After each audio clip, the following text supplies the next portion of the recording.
Welcome to the deep dive. Today, we're sorting through quite a stack of legal documents, court records, even public statements. Yeah, we are. And we're trying to answer a really pressing question, I think, about online life today. Yeah. What happens when, pushing hard for something online crosses a line? When does it become, well, an alleged organized campaign with serious legal consequences? Exactly. Our mission today really is to figure out if Jedediah Brown, JB as he's often known, could be looking at a legal outcome similar to what happened in a really big landmark case, Gersh v. Anglin. Right, the Gersh case. We're using the facts from Gersh as our sort of benchmark, the precedent, and then comparing it, point by point with all the allegations and the evidence that's been presented against JB. Well, we've got a lot to work with here. Actual court filings against JB, bits from his own videos where he's talking, and of course that foundational legal record from Gersh. So the goal, for you listening, is to get a real handle on some pretty complex legal ideas. Civil conspiracy, intentional infliction of emotional distress, IIED, using these two, frankly, intense real-world stories. If you want to understand the risks when digital organizing maybe goes wrong, this is definitely the conversation. Yeah, let's get into it. And this comparison is crucial because, civil conspiracy isn't just about being nasty online.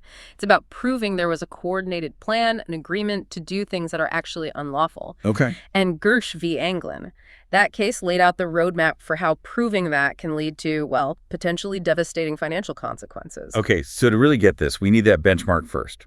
Gersh v. Anglin. You called it the gold standard for showing how an online attack can actually meet the legal definition of civil conspiracy. So who are the main people involved here? How did this whole thing actually work? So the victim, according to the sources, was Tanya Gersh. She's an attorney based in Whitefish, Montana.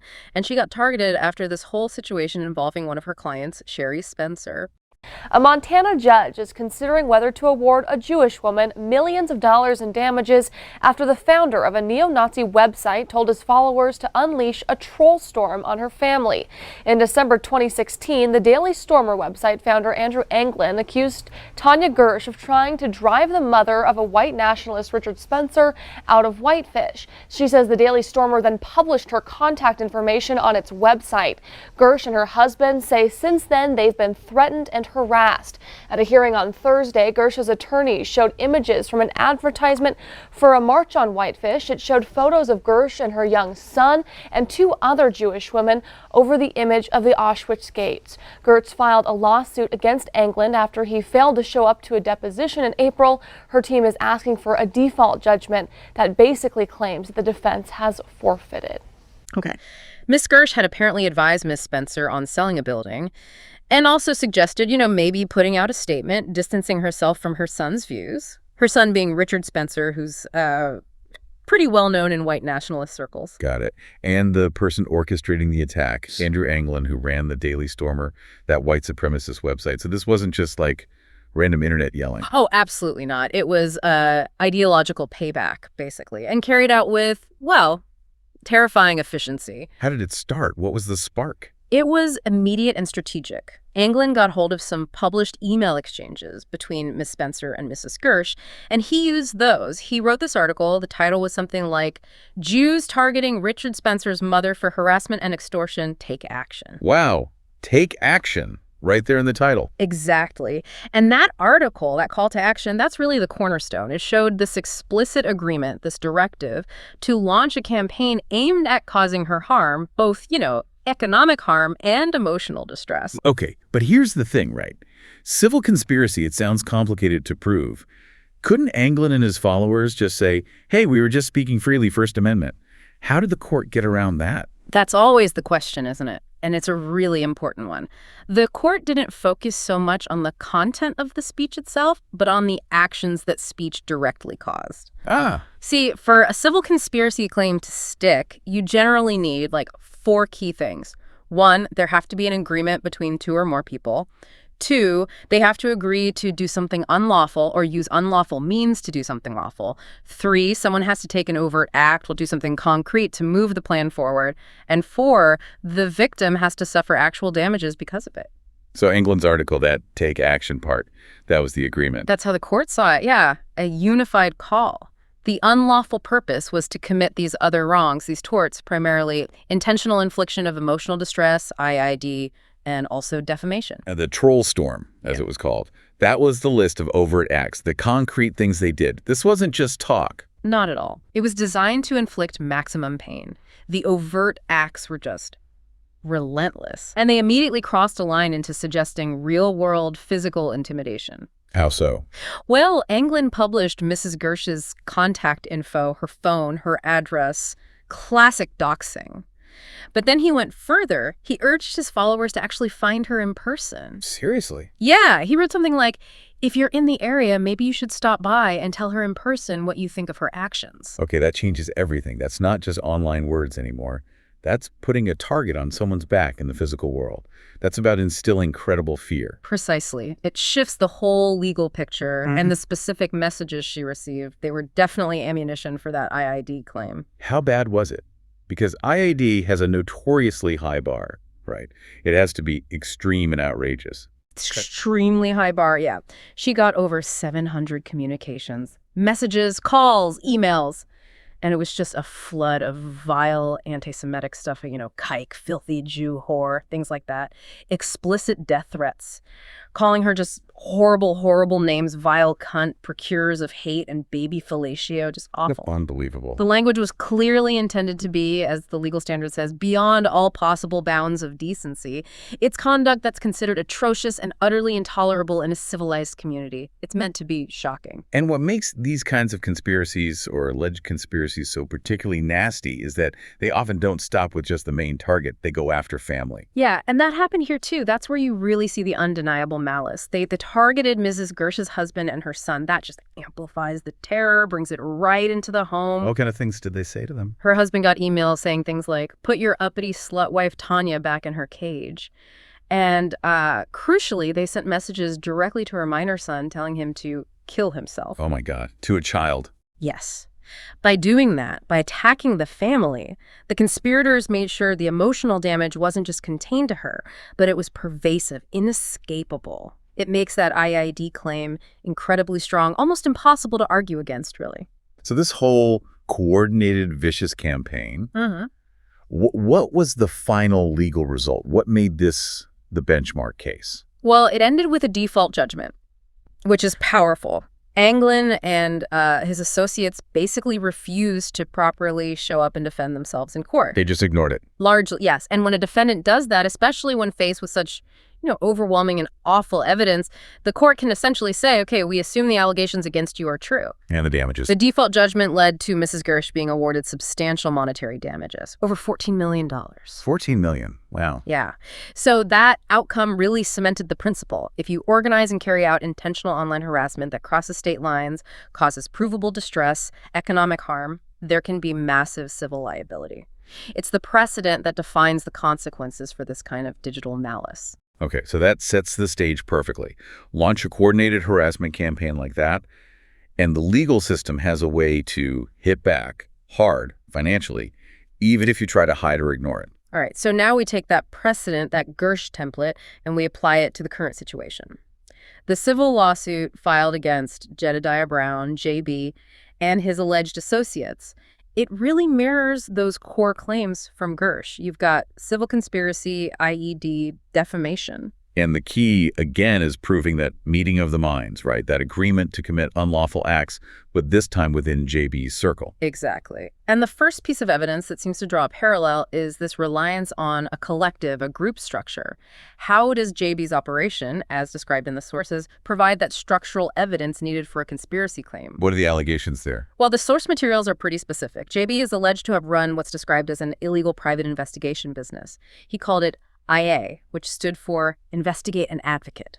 And he apparently openly recruited people to join this. He used terms like the INA family and even used the subject line all AN in his recruitment messages. INA family, all in.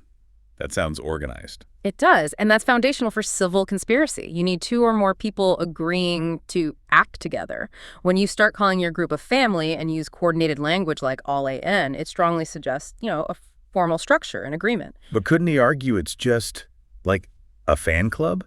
Or people voluntarily sharing info? Not some formal conspiracy to commit torts, to do illegal things. That's the typical defense. Sure, it's just a community.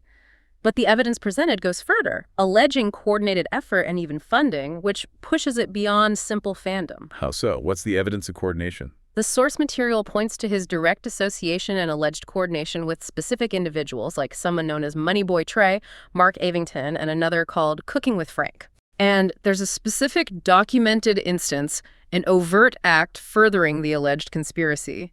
JB was apparently seen on a live stream actively promoting Frank's channel, and even showed his audience how to send Frank a Cash App donation, specifically for making a defamatory video targeting the plaintiff, in this case, Hall. Wait, he showed people how to pay someone to make a defamatory video against the plaintiff. Whoa! And sent money himself. According to the filings, yes. A $50 Cash App payment publicly linked to the creation of defamatory content. Wow.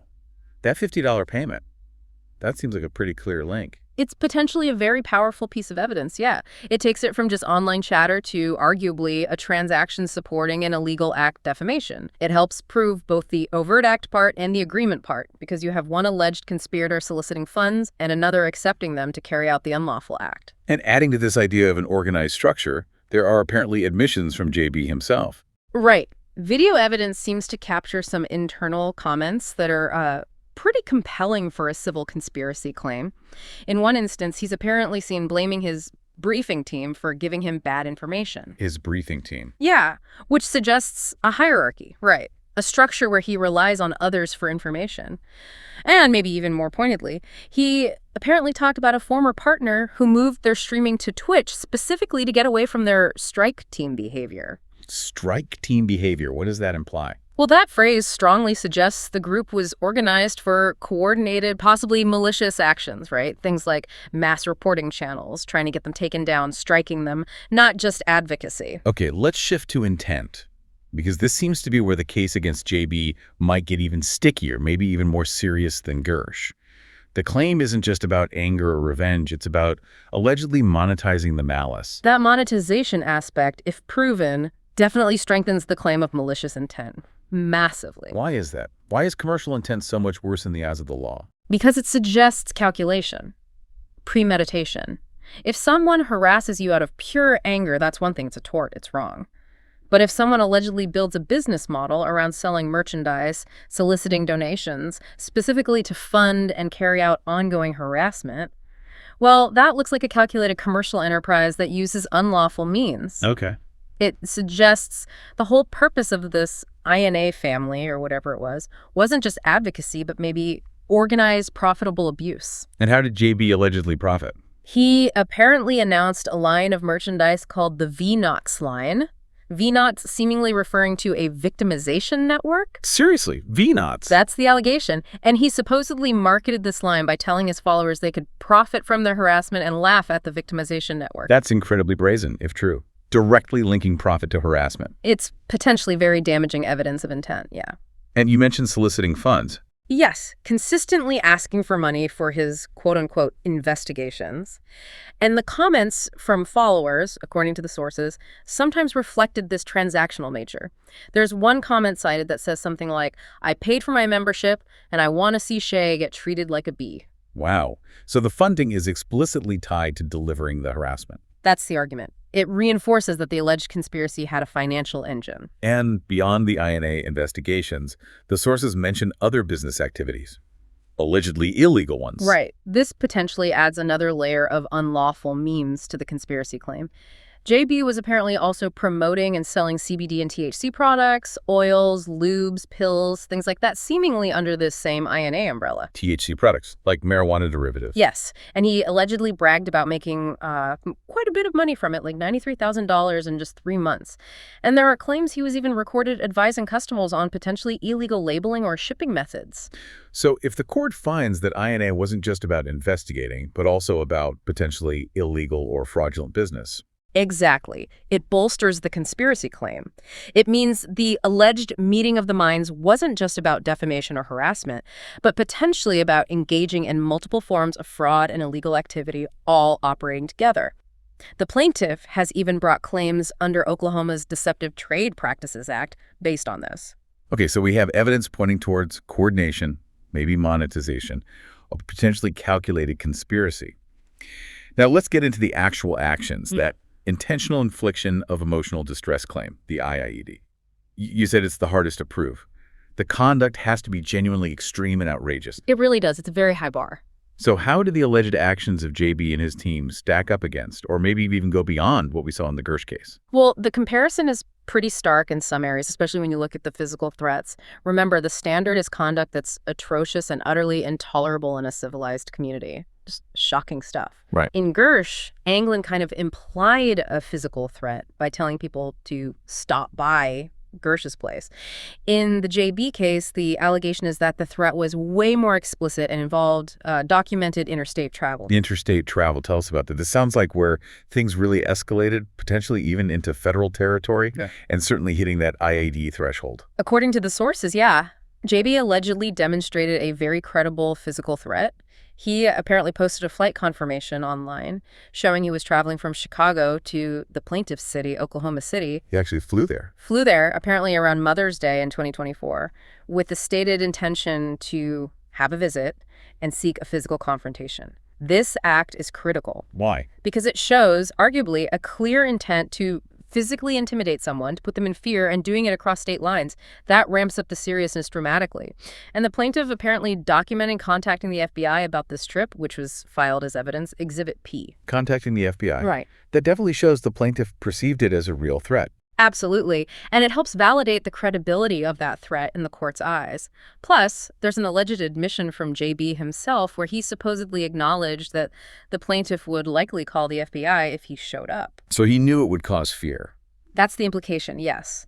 That the goal wasn't a friendly chat, but intimidation, harassment, placing the plaintiff in reasonable fear of physical harm. And there are also allegations that one of his team members, Mary Avant, made direct threats of physical confrontation, too. So reinforcing the idea it was a coordinated effort by the group, its alleged conspiracy. Exactly. And just like in Gersh, the alleged harassment didn't stop there. It expanded into the plaintiff's private life, targeting their safety through doxing. It's a playbook. Pretty much, aiming to destroy that sense of security.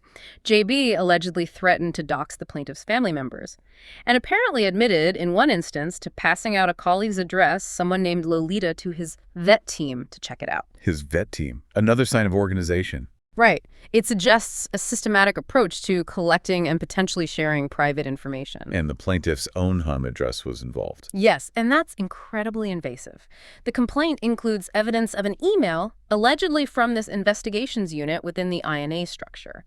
It was sent to a third party, and it contained the plaintiff's actual home address under a subject line asking, "Is this house for sale?" Asking if the house is for sale. That's creepy. Yeah. Subtle, but threatening. It is. That kind of subtle inquiry, paired with the confirmed address, suggests the harasser knows exactly where the plaintiff lives, is actively monitoring them, and could potentially show up.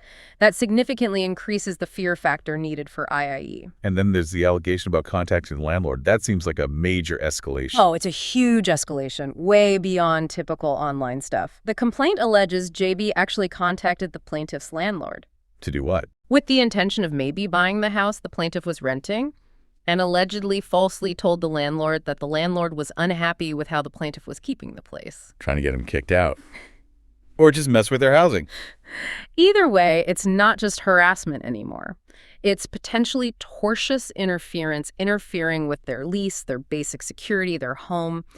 That kind of high-pressure tactic is extremely potent evidence for an IIED claim. It's designed to cause maximum distress. Okay, so physical threats, doxing, housing interference. What about other forms of harassment? The sources mention sexual harassment and mockery. Yeah, and this type of conduct often helps meet that outrageous part of the IIED test.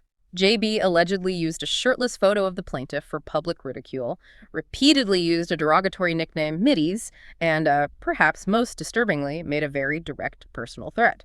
If I see it again, I will release someone's sex tape. A sex tape threat. Wow. Okay. Yeah. Actions like that are clearly aimed at causing deep emotional damage and humiliation. It's hard to argue that's not extreme and outrageous conduct. And finally, the defamation.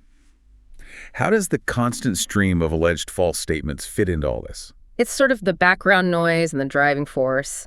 The alleged nonstop lies calling the plaintiff a felon, a paid henchman, mentally ill, falsely claiming their federal lawsuit was dismissed over and over again. It's all designed to ruin their reputation professionally and personally. Right. That defamation is the underlying unlawful act that the alleged conspiracy is carrying out. And the fact that the VNON's merchandise line supposedly monetized these very claims, that just hammers home the alleged malice and the commercial drive behind it all. Now, if we zoom out a bit and look at the bigger legal picture, the case against JB potentially adds another layer of liability that goes beyond just harassment. It involves the alleged weaponization of actual legal systems, both federal and state. Weaponizing the system itself. Yeah.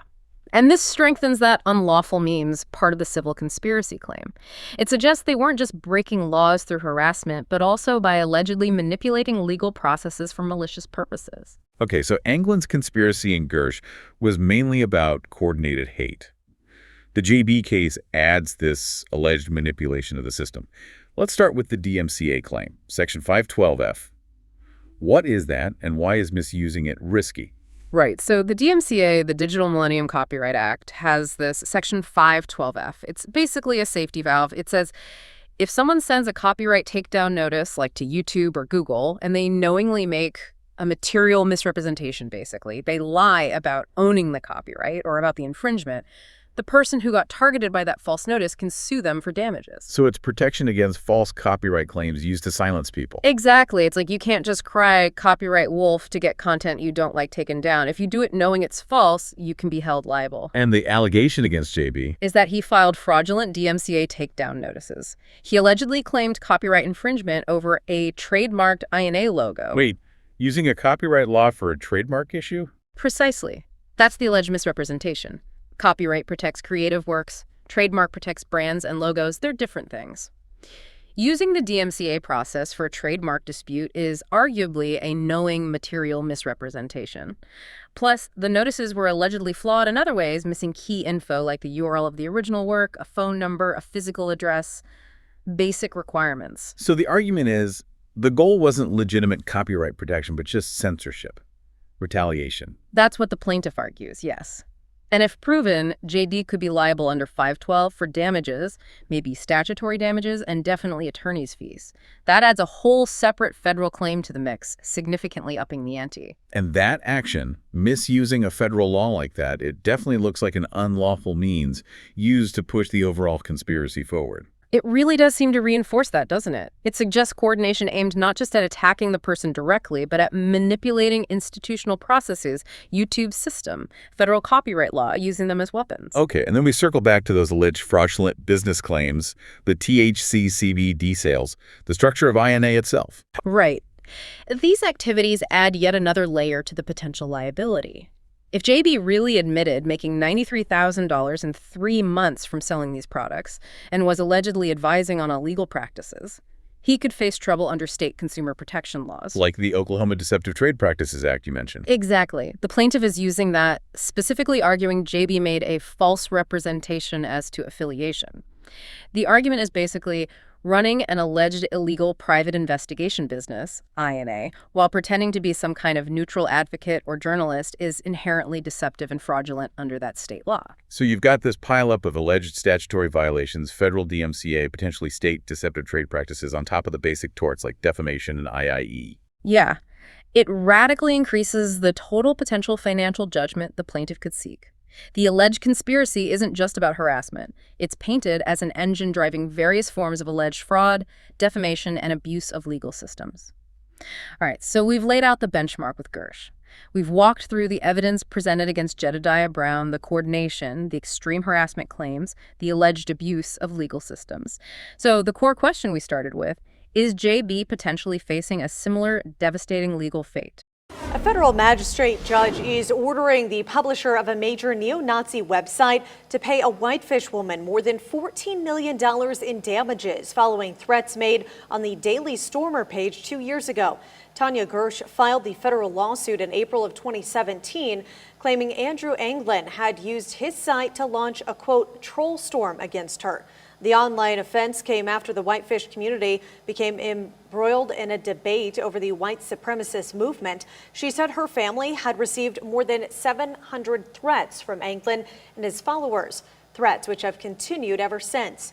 Last week, Gersh's attorneys pressed for a default judgment in the case after Anglin refused to respond to the court's orders.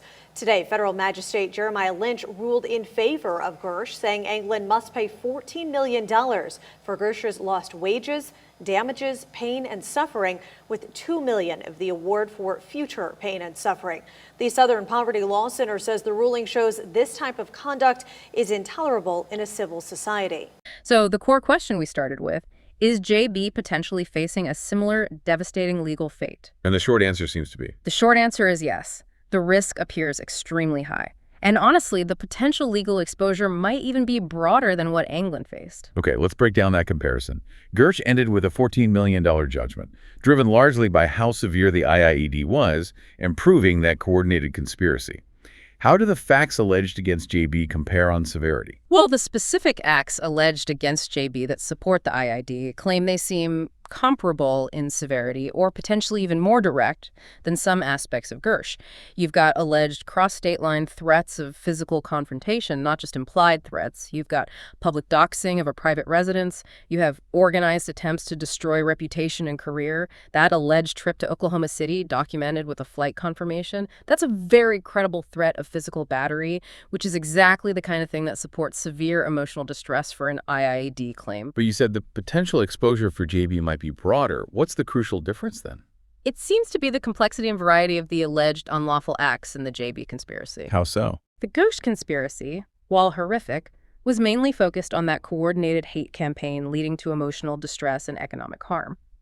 The case against JD includes all those elements, but then it layers on these additional alleged statutory violations. Gotcha, bitch! Potential federal fraud under DMCA 512, the alleged use of fraudulent court documents, and potential state-level illegal business practices with the THC sales and the whole INA structure. Okay, I see. So more types of alleged illegal activity involved. Exactly. And each of those additional alleged unlawful acts potentially gives the plaintiff more legal avenues to pursue damages. Not just money to compensate for the emotional harm, but potentially punitive damages designed to punish the defendant and specific statutory damages laid out in those federal and state laws. No, you done fucked up, don't you? No, don't you? No, you done fucked up. That sounds like a risky position to be in, especially given that the alleged harassment seems to be ongoing. What about the statute of limitations? Could JB argue some of this stuff happened too long ago? That's a really important legal point.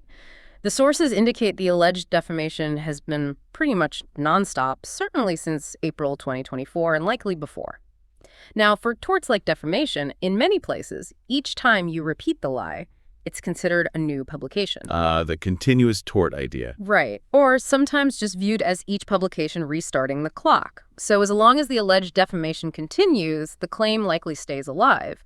And maybe more importantly for the conspiracy claim, because the conspiracy itself is alleged to be ongoing, the court can usually look at all of JB's prior actions, even things from years ago, like the alleged strike team comments or earlier doxing incidents as evidence. To show what? To establish the pattern, the intent, the malice, the agreement. Even if the statute might have run on suing for those specific old acts individually, they can still be used as evidence to prove the ongoing conspiracy and its malicious nature. Okay, that makes sense. Now, in Gersh, Anglin defaulted. He didn't really fight it, which probably made getting that big judgment easier. What's the outlook for JB? Does it all depend on whether he actually defends himself? His participation, or lack thereof, will definitely be a factor, yes. Default judgments are generally easier to obtain. However, the sheer amount of evidence the plaintiff seems to have gathered and presented in the filings, that flight confirmation, the email with the home address, the video clips with alleged admissions, the DMCA filings themselves, it looks like a pretty aggressive case file. So even if he fights it? Even if he fights it, that evidence provides a strong foundation for the claims. If he does default, then yes, the judge would be looking at a very clear record alleging highly malicious, organized, financially motivated misconduct.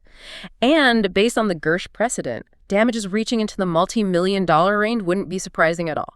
So summing it all up, the potential exposure here isn't just your standard defamation lawsuit, not even close. Absolutely not.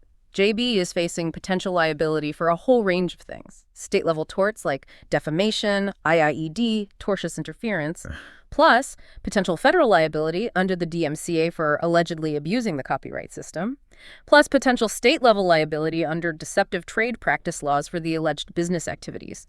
The total financial and legal risk gets magnified enormously when you successfully argue there was a coordinated, profitable, illegal civil conspiracy driving it all. The legal framework is definitely there for a potentially devastating outcome, very much like Gersh. Wow. Okay, so this deep dive really highlights how online conflict, when it gets organized, coordinated, maybe even monetized, it can morph into a really complex legal nightmare, but potential civil conspiracy. And the detailed evidence alleged against Jedediah Brown, I mean, from interstate physical threats all the way to allegedly abusing federal law, it really does seem to put his legal situation squarely in the shadow of that huge precedent set by Gersh v. Anglin. Yeah, I think the big takeaway really for anyone operating online, creating content, building communities, is just how clear the law tries to be in distinguishing between, passionate argument, even aggressive advocacy, and organized malicious intent aimed at unlawful harm. Right. When the evidence starts showing a direct, sustained effort to use harassment, maybe fraud, for personal gain, for financial profit, essentially, a business model built on malice, as is alleged here, the stakes just skyrocket. It goes from online drama to potentially catastrophic civil liability. So here's maybe a final thought, something for you, the listener, to chew on. In this digital age, platforms give individuals incredible power, right? Power to organize movements, to raise money through things like Cash App, sell merchandise, even use tools like the DMCA takedown system. Yeah, the tools are powerful. So the question becomes, what responsibility do those platforms ultimately have when their tools are apparently weaponized, used so clearly, as alleged here, as part of a coordinated, profitable civil conspiracy? Where does their responsibility begin and end? That question, I think, is really shaping the future of digital law and litigation. Got you, bitch!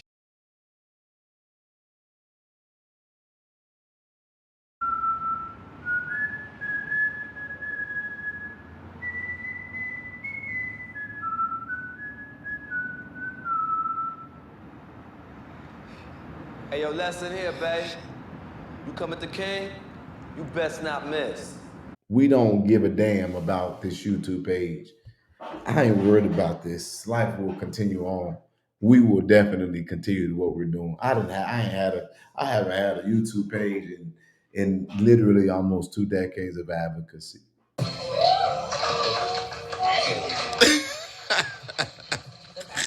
Wanted me to try Norman because he knew he's not the type of person I usually date. But I'm ready for a change. I think I need someone to be the leader in my life. Gemini, I just don't have the calling on my life to be a first lady. And you live really far, you live in Chicago. We cried today, y'all gonna be crying tomorrow. I'm shocked. I thought that I would actually be able to make it to the next round. Ultimately, I want her to find the person that fits for her. Tomorrow. I ain't worried about this.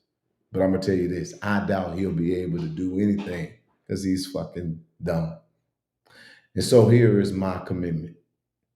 You can look at this video and you could take this one last opportunity. Just one last one. I don't need to be a comedian. You're funny. You look funny. You are a joke. Your life is a joke.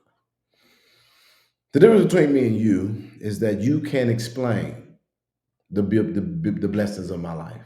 And you can't say that I got this because of doing what I'm doing now, because I came into this with a lot of what I currently have. I'm still rich, y'all broke, and y'all are stupid. Somebody said, oh, but he's not going to stop. And I can just tell you this. I did not lie what I just said. This is the last chance. Tonight is his last chance. He can actually say he's going to move on to some other stuff, or he's going to be decent about it moving forward.